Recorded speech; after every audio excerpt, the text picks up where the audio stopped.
Hello everyone, मी शिवानंद क्षीरसागर. आज BSc FYचा जो तुमचा सेमिस्टर फर्स्टचा पेपर 1 आहे, मेकॅनिक्स आणि प्रॉपर्टीज ऑफ मेकॅनिक्स, तो आज आपण स्टार्ट करणार आहोत. हा पेपर तुम्हाला एक्झामला 50 मार्कासाठी आहे. याच्यामध्ये एकूण 4 युनिट्स आहेत. पहिला आहे फर्स्ट युनिट जे आज आपण स्टार्ट करणार आहोत, मेकॅनिक्स.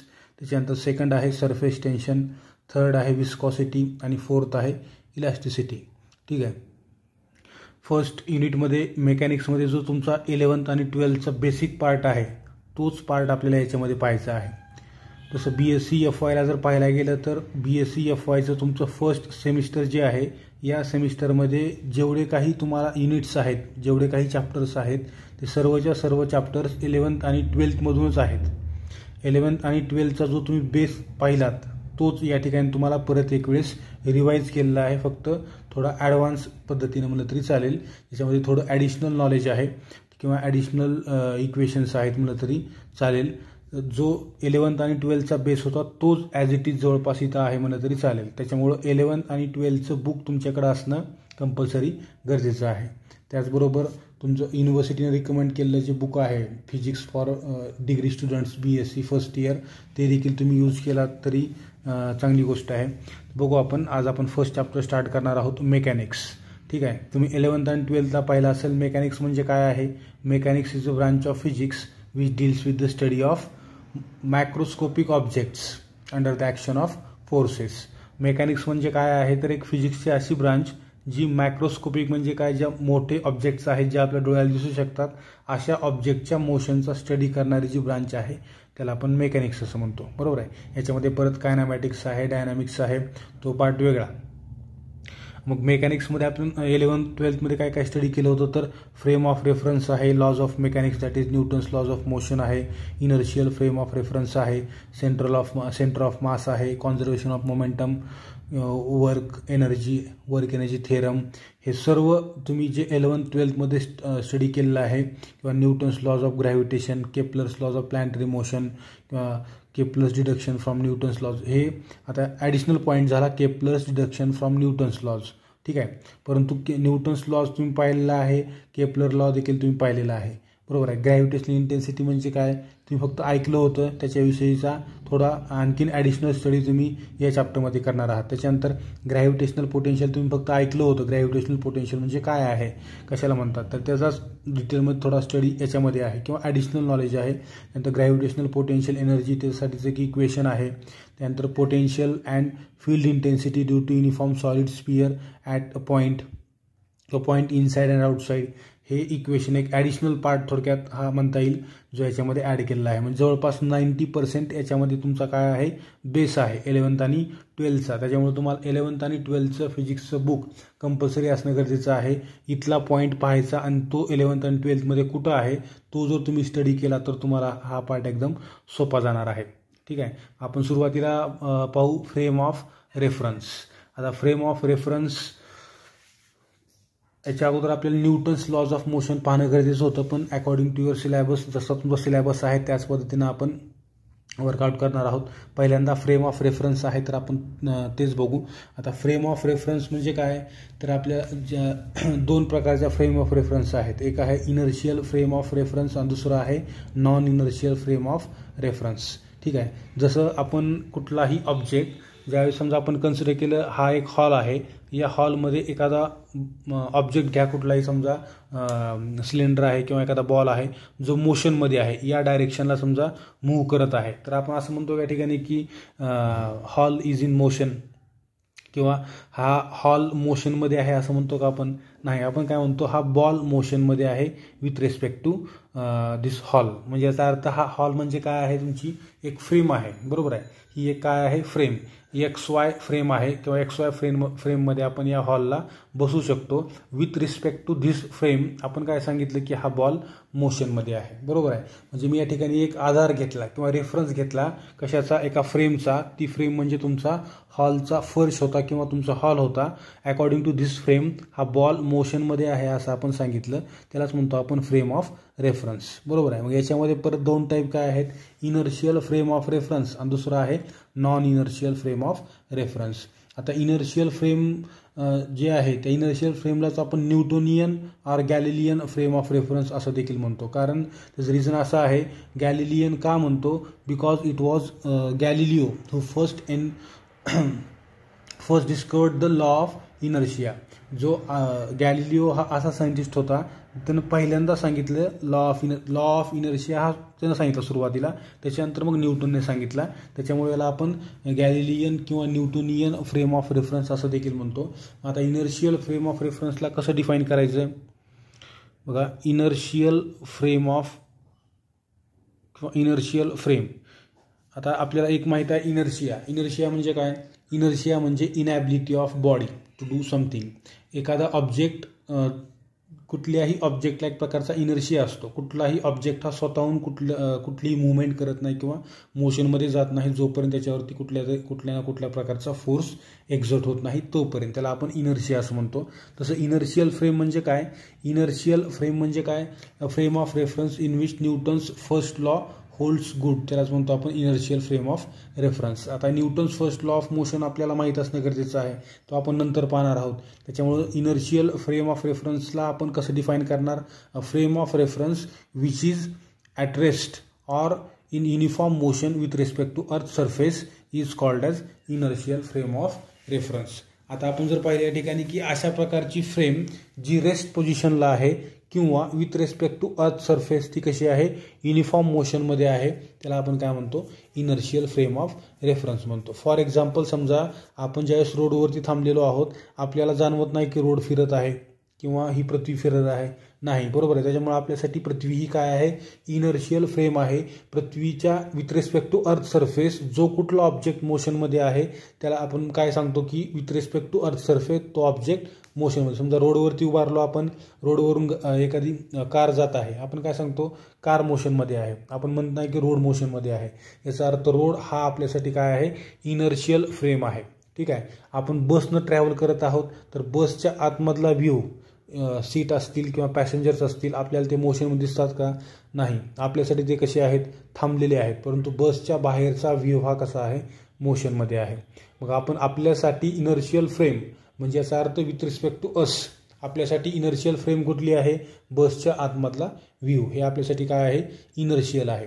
पण जर समजा आपण बाहेर पाहिलं तर आपल्याला काय दिसेल, रोड मोशनमध्ये असल्यासारखं वाटेल. याचा अर्थ किंवा बाहेरची जी झाडी आहेत ते कसं आहे, मोशनमध्ये आहे असं आपल्याला जाणवेल. म्हणजे याचा अर्थ ते काय आहेत, आपल्यासाठी नॉन इनर्शियल फ्रेम आहेत किंवा non inertial frame of reference आहे.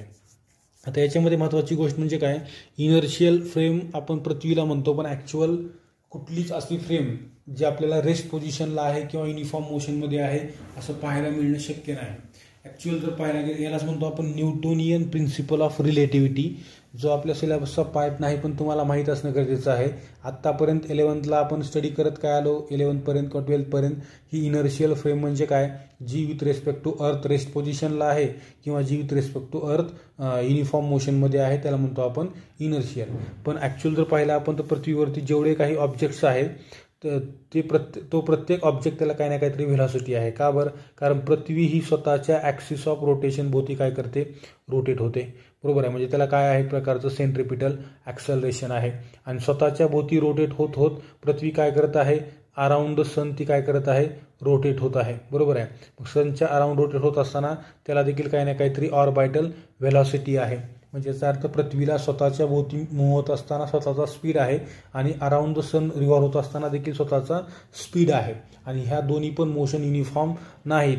का बरं, आता म्हणताल की पृथ्वी स्वतःच्या अराउंड रिव्हॉल्व होत आहे, हा तर युनिफॉर्म आहे, कारण पृथ्वी दर 24 तासाला काय होतं, एक रोटेशन पृथ्वीचं कंप्लीट होतं किंवा 365 दिवसामध्ये सूर्याच्या अराउंड ते एक चक्कर पूर्ण करत आहे. पण ॲक्च्युअल जर पाहायला गेलं तर पृथ्वीचं जे सेंट्रिपिटल ॲक्सेलरेशन आहे ते आहे 6 × 10⁻³ मीटर पर सेकंद एवढं आहे. आणि हे ॲक्सेलरेशन रोज काही ना किंवा प्रत्येक वर्षी काही ना काही प्रमाणामध्ये कमी कमी होत आहे. आता तो जो चेंज आहे तो निग्लिजिबल आहे. किती ॲक्सेलरेशन कमी होते तर ते खूप कमी आहे, पण ॲक्सेलरेशन कमी होत आहे. त्याच्यामुळे पृथ्वीचा जो स्पीड आहे तो युनिफॉर्म आहे असं आपल्याला म्हणता येणार नाही. म्हणजे याचा अर्थ पृथ्वीवरती जेवढे काही ऑब्जेक्ट्स आहेत त्या प्रत्येकामध्ये रिटार्डिंग ॲक्सलरेशन आहे, कारण पृथ्वीचं ॲक्सलरेशन हे रिटार्डिंग ॲक्सलरेशन आहे. पृथ्वी फायनली कधी ना कधी स्वतःच्या भोवती रोटेट होण्याचं थांबणार आहे. कधी ना कधी ज्यावेळेस ॲक्सलरेशन कमी कमी होत जाऊन ज्यावेळेस 0 होईल त्यावेळेस पृथ्वी स्वतःच्या ॲक्सिसच्या अराउंड रोटेट व्हायचं थांबणार आहे. त्यावेळेस आपण म्हणू शकतो की पृथ्वी ही काय आहे, एक इनर्शियल फ्रेम ऑफ रेफरन्स आहे असं आपण म्हणू शकतो. ज्यावेळेस अर्थ स्वतःच्या अराउंड रोटेट व्हायचं थांबेल त्यावेळेस, बरोबर आहे. मग म्हणजे आपल्याला फक्त माहीत असलं पाहिजे की इनर्शियल फ्रेम ऑफ रेफरन्स आपण ॲक्च्युअल जर पाहायला गेलो तर आपल्याला कुठंच पाहायला मिळणार नाही, कारण प्रत्येक युनिवर्समध्ये असणारा प्रत्येक ऑब्जेक्ट हा मोशनमध्ये आहे. तरी देखील आपल्या सिलेबससाठी आपण किंवा आयडियल आपण कन्सिडर करतो की फ्रेम ऑफ रेफरन्स म्हणजे काय, अशी फ्रेम जी with respect to earth surface rest पोझिशनला आहे किंवा with respect to earth surface uniform मोशनमध्ये आहे, त्या फ्रेम ऑफ रेफरन्सला आपण इनर्शियल फ्रेम ऑफ रेफरन्स असं म्हणतो. आणि न्यूटन्सचा फर्स्ट लॉ काय सांगतो याच्यामध्ये, न्यूटन्सचा फर्स्ट लॉ ज्यावेळेस असं म्हणू शकतो, in inertial frame a body continues in its state of rest or of uniform motion in a straight line as long as no external force acts on it. काय सांगितलं त्यांनी की जोपर्यंत कुठल्याही ऑब्जेक्टवर आपण एक्सटर्नल फोर्स अप्लाय करत नाही तोपर्यंत तो ऑब्जेक्ट त्याची रेस्ट पोझिशन सोडत नाही, किंवा अगोदरच तो युनिफॉर्म मोशनमध्ये असेल तर जोपर्यंत त्याच्यावरती आपण कुठल्याही प्रकारचा फोर्स एक्झर्ट करत नाही तोपर्यंत ऑब्जेक्ट त्याची युनिफॉर्म मोशन सोडत नाही. फॉर एक्झाम्पल समजा मून रिव्हॉल्विंग अराउंड अर्थ, पृथ्वीच्या भोवती चंद्र फिरतो, बरोबर आहे. मून रिव्हॉल्विंग अराउंड अर्थ, याच्यामध्ये मूनची मोशन फॉर एक्झाम्पल आपण कन्सिडर करतो की ती युनिफॉर्म आहे, बरोबर आहे. मूनची जी मोशन आहे ती कशी आहे, युनिफॉर्म आहे असं आपण कन्सिडर करतो. मग या ठिकाणी मून हा जोपर्यंत थांबणार नाही तोपर्यंत त्याच्यावरती कुठल्याही प्रकारचा एक्सटर्नल फोर्स ॲक्ट होत नाही तोपर्यंत, बरोबर आहे. यालाच म्हणतो आपण इनर्शियल फ्रेम ऑफ रेफरन्स. आता इनर्शियल फ्रेम ऑफ रेफरन्सचं एकदम बेस्ट एक्झाम्पल त्यांनी काय सांगितलं आपल्याला, the best approximation to an inertial frame is the frame of reference in intergalactic space. Intergalactic space म्हणजे काय, आपल्याला माहीत आहे की आपली काय आहे, एक सोलार सिस्टीम आहे, एक सूर्य आणि त्याचे 9 ग्रह, त्याला म्हणतो आपण एक सोलार सिस्टीम, बरोबर आहे. अशा नंबर ऑफ सोलार सिस्टीम मिळून काय तयार होते, गॅलेक्सी तयार होते, बरोबर आहे. अशा 2 गॅलेक्सीच्या आतमधला जो स्पेस आहे, या 2 गॅलेक्सीच्या आतमधला जो स्पेस आहे याला म्हणू शकतो आपण इनर्शियल फ्रेम ऑफ रेफरन्स, जो मोशनमध्ये नाही. कारण प्रत्येक गॅलेक्सी मोशनमध्ये आहे, पण 2 गॅलेक्सीच्या आतमध्ये जो स्पेस आहे तो स्पेस हा कसा आहे, इनर्शियल फ्रेम ऑफ रेफरन्स आहे असं आपण म्हणू शकतो. ते एक बेस्ट एक्झाम्पल ठरू शकते. आता दुसरं काय आहे, non inertial frame of reference. Non inertial frame of reference किंवा नॉन इनर्शियल फ्रेम.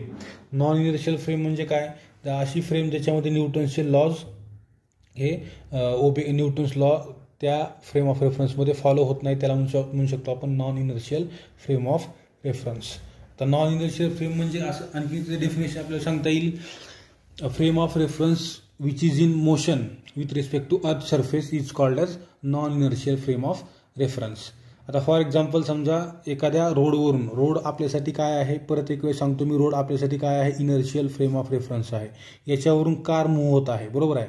या कारमध्ये एखादा व्यक्ती कार ड्राईव्ह करत आहे आणि एखादा व्यक्ती रोडवरती थांबलेला आहे. तर जो रोडवरती थांबलेला व्यक्ती आहे त्याच्यासाठी ती कार म्हणजे काय आहे, non inertial frame of reference आहे. कारण विथ रिस्पेक्ट टू रोड किंवा तो व्यक्ती ज्या फ्रेममध्ये थांबला आहे त्या फ्रेमच्या अकॉर्डिंग ही कार कशी आहे, मोशनमध्ये आहे. त्याच्यामुळं आपण काय म्हणू शकतो, विथ रिस्पेक्ट टू धिस ही कार मोशनमध्ये असल्यामुळं this is a non inertial frame of reference. ह्याचं एक्झाम्पल आपल्याला काय देता येईल, non inertial frame is either a frame having uniform linear acceleration or a frame which is uniformly rotating. अशा प्रकारची फ्रेम ज्याच्यामध्ये एक प्रकारचं ॲक्सलरेशन आहे. जर आपण पाहिलं तर रोड हा आपल्यासाठी कसा आहे, रेस्ट पोझिशनला त्याची व्हेलॉसिटी 0, परंतु कार ही कशी आहे, एक ॲक्सलरेटेड मोशनमध्ये आहे, त्यामुळे त्याला आपण non inertial frame of reference असं म्हणू शकतो. ठीक आहे, हे झालं इनर्शियल फ्रेम आणि नॉन इनर्शियल फ्रेम. नेक्स्ट लेक्चरला आपण Newton's first law, second law आणि थर्ड लॉ जे आहेत ते आपण पाहणार आहोत. या ठिकाणी थांबू आपण. थँक्यू.